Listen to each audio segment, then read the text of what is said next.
ಒಮ್ಮೆ ಕಾಡಿನ ಹತ್ತಿರದ ಹಳ್ಳಿಯಲ್ಲಿ ಒಂದು ಕುಟುಂಬದಲ್ಲಿ ಒಬ್ಬ ಬಾಲಕನಿದ್ದ. ಅವನು ತನ್ನ ಕೆಲಸಗಳನ್ನು ತಡವಾಗಿ ಮಾಡುತ್ತಿದ್ದ ಮತ್ತು ಸಮಯವನ್ನು ಕಳೆಯುವುದು ಅವನ ಹವ್ಯಾಸವಾಗಿತ್ತು. ಒಂದು ದಿನ ಅಲ್ಲಿ ತಂಗಿದ್ದ ಸನ್ಯಾಸಿ ಅವನನ್ನು ಗಮನಿಸಿದರು. ಸನ್ಯಾಸಿ ಕಾಲದ ಮೌಲ್ಯವನ್ನು ತಿಳಿಸುವ ಒಂದು ಪಾಠ ನೀಡಲು ನಿರ್ಧರಿಸಿದರು. ಒಂದು ದಿನ ಸನ್ಯಾಸಿ ಬಾಲಕನಿಗೆ ಹತ್ತಿರ ಬಂದರು ಮತ್ತು ಕೇಳಿದರು, ನಾನು ನಿನ್ನ ಮನೆಯಲ್ಲಿ ರಾತ್ರಿ ಇದ್ದು ನಾಳೆ ಬೆಳಿಗ್ಗೆ 5 ಗಂಟೆಗೆ ನಾನು ಹೋಗುತ್ತೇನೆ. ನಾನು ಬೇರೆ ಊರಿಗೆ ಹೋಗಲು ದಾರಿ ತೋರಿಸಲು ಬಾ ಎಂದು ಹೇಳ್ತಾರೆ. ಬಾಲಕ ಸನ್ಯಾಸಿಗೆ ಬರುವುದಾಗಿ ಒಪ್ಪಿಗೆ ನೀಡಿದ. ಆದರೆ ಬಡ ಬಾಲಕ ತನ್ನ ಹಾಸಿಗೆಯ ಮೇಲೆ ಬೆಳಿಗ್ಗೆ 5 ಗಂಟೆಯಾದರೂ ಎದ್ದೇಳುವ ಬದಲು ಮಲಗುತ್ತಲೇ ಇದ್ದ. ರಾತ್ರಿ ಸಮಯದ ನಂತರ ಆತ ಎದ್ದಿದ್ದು 6 ಗಂಟೆಗೆ. ಸನ್ಯಾಸಿಯಾಗಲೇ ತನ್ನ ದಾರಿಯನ್ನು ಹುಡುಕಲು ಹೊರಟಿದ್ದರು.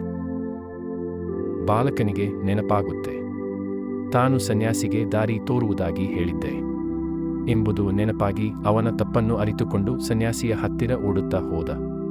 ಕ್ಷಮಿಸಿ, ನಾನು ತಡವಾಗಿ ಎಚ್ಚರಗೊಂಡೆ. ನಾನು ಸರಿಯಾದ ಸಮಯಕ್ಕೆ ಬರಲಿಲ್ಲ ಎಂದು ಹೇಳ್ತಾನೆ. ಆಗ ಸನ್ಯಾಸಿ ಹೇಳಿದರು, ಬಾಲಕ, ಜೀವನದಲ್ಲಿ ಕಾಲದ ಮೌಲ್ಯವನ್ನು ನೀನು ಗಮನಿಸುವ ಅಗತ್ಯವಿದೆ. ಸಮಯ ಒಂದು ಬಾರಿ ಹೋದರೆ ಅದು ಮತ್ತೆ ಮರಳಿ ಬಾರದು. ನನ್ನನ್ನು ದಾರಿ ತೋರಿಸಲು ನೀನು ಸಮಯಕ್ಕೆ ಬಂದಿದ್ದರೆ ನಾನು ನಿನ್ನನ್ನು ಬುದ್ಧಿವಾದ ಹಾಗೂ ಜ್ಞಾನದ ಸಂಪತ್ತುಗಳ ಬಗ್ಗೆ ಹೇಳಲು ಇಚ್ಛಿಸುತ್ತಿದ್ದೆ. ಈಗ ನನ್ನ ಸಮಯವೂ ವ್ಯರ್ಥವಾಗಿದೆ, ನಿನ್ನ ಸಮಯವೂ ಕೂಡ. ಬಾಲಕನು ಅವನ ತಪ್ಪನ್ನು ಅರಿತುಕೊಂಡ. ಸನ್ಯಾಸಿ ಮುಂದುವರಿಸಿ ಹೇಳಿದರು, ಪ್ರತಿಯೊಬ್ಬರೂ ತಮ್ಮ ಸಮಯವನ್ನು ಸದ್ಭಾವನೆಗಾಗಿ ಬಳಸಿದಾಗ ಮಾತ್ರ ಯಶಸ್ಸು ಕಾಣಬಹುದು. ವಿಳಂಬ ಮಾಡುವ ಜೀವನವನ್ನು ಬಿಟ್ಟು ಸಮಯಕ್ಕೆ ಪ್ರಾಮುಖ್ಯತೆಯನ್ನು ನೀಡು.